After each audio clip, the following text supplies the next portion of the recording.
तो स्टूडेंट यहाँ पर अभी जो तुम्हें हम समझा रहे हैं वो है साइक्लिक क्वाड्रिलेटरल, और उसके साथ साथ उसके अंदर कुछ रूल्स हैं जिनको हम फॉलो करेंगे। अब जैसे आपको सर्कल के अंदर मैंने बताए थे कि हमारे पास होते हैं angle in semi segment, same segment, angle in same segment. ये क्या चीज है, पहले वाली क्लासेस में बताया था तुम्हें कि अगर ए बी हमारे पास एक आर्क है, ये आर्क हमारे दो सेगमेंट बना रही है। एक सेगमेंट तो हमारा है ये वाला, और एक सेगमेंट है इधर की साइड वाला।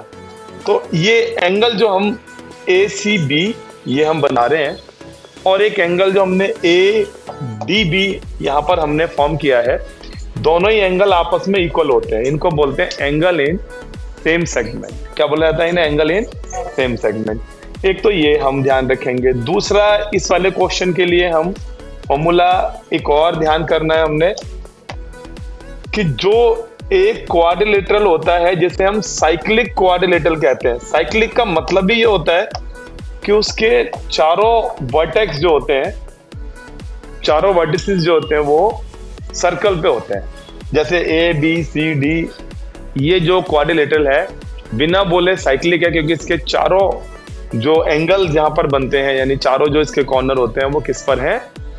सर्कल पे हैं। इस वजह से ये आपका साइक्लिक क्वाड्रिलेटरल है। अब इसकी खासियत क्या होती है, इसको मतलब साइक्लिक होने का बेनिफिट क्या मिलता है कि इसके अपोजिट एंगल का सम 180 होता है। क्या होता है अपोजिट एंगल का सम? अगर ये मेरा 70 है तो इसको 110 होना पड़ेगा, तभी 180 होगा। अगर ये मेरा 100 है तो इसको 80 होना पड़ेगा, तभी मेरा ये 180 होगा। तो इस तरीके से हमारे दो अपोजिट जो आइदर पेयर ऑफ जो होते हैं, हमारे अपोजिट आइदर पेयर, तो उनका सम जो होता है 180 डिग्री होगा। ठीक है ना?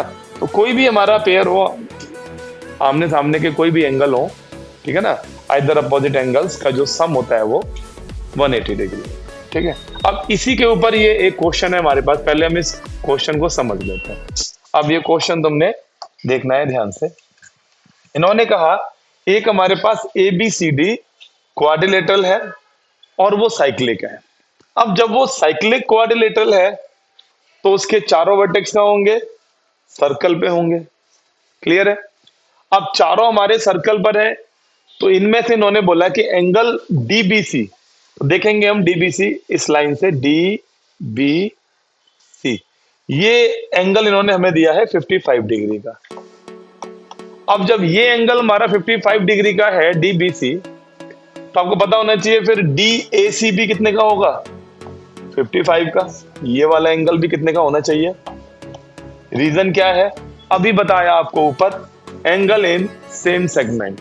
तो अब आप देख पा रहे हैं इस डीसी से ये भी वही सेगमेंट आ रहा है जो डीसी से ए पर, जिस सेगमेंट में ए बन रहा है। तो डीबीसी और डीएसी दोनों जो एंगल हैं वो सेम सेगमेंट में है, और जब वो सेम सेगमेंट में है तो उनका सम कितना होगा?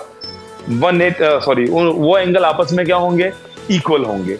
तो सेम सेगमेंट में जो भी एंगल्स बनते हैं वो आपस में इक्वल होते हैं। ये 55 तो ये भी 55। फिर उन्होंने हमें एक एंगल और दिया है जिसको हम ग्रीन कलर से दिखाते हैं, बी ए सी एंगल दिया है। तो लाइन बनाते हैं, बी ए सी, मतलब ये वाला एंगल दिया है 45 डिग्री। ठीक है? अब हमने यहाँ देखा कि एंगल सी ए डी 55 और बी ए सी 45, तो ये पूरा एंगल जो हो गया हमारा, जिसको हम इस कलर से दिखाएंगे, पूरा एंगल, इस पूरे एंगल को निकालने के लिए हम इन दोनों एंगल का सम कर देंगे। समझ रहे हो? ये 45 है और ये 55 है, दोनों का जैसे ही हम सम कर देंगे तो ये पूरा एंगल जो बी ए डी है, जो एंगल बी ए डी है, वो 55 प्लस 45 दोनों को प्लस करके आ जाएगा। कितने डिग्री आ जाएगा? 100 डिग्री आ जाएगा। अब ये हमारा 100 डिग्री है, तो ये एंगल कितना होगा? B C D. तो आपको पता है ए बी सी डी एक साइक्लिक क्वाड्रिलेटरल है। कैसा है? साइक्लिक क्वाड्रिलेटरल है। तो साइक्लिक के अपोजिट एंगल का सम इसका और इसका सम कितना होगा? 180 होता है। अब ये पूरा मिला के 100 हो गया, तो ये कितना बच गया?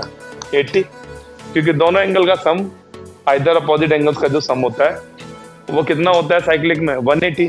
तो जब ये 100 हो गया टोटल हमारा, तो ये कितना बच गया 80 बच गया। तो ये 80 हो गया। तो इस तरीके से हमें इसको फाइंड करना है। एक नंबर में आएगा, कुछ भी लिख के दिखाने की जरूरत नहीं है। 2 या 3 नंबर में आता है तो लिख के दिखाने की जरूरत है। ठीक है, बाकी आपकी बुक का एग्जाम्पल है, बस मैंने यहाँ समझाने के लिए आपको ये बताया। Thank you. देखो, वही साफ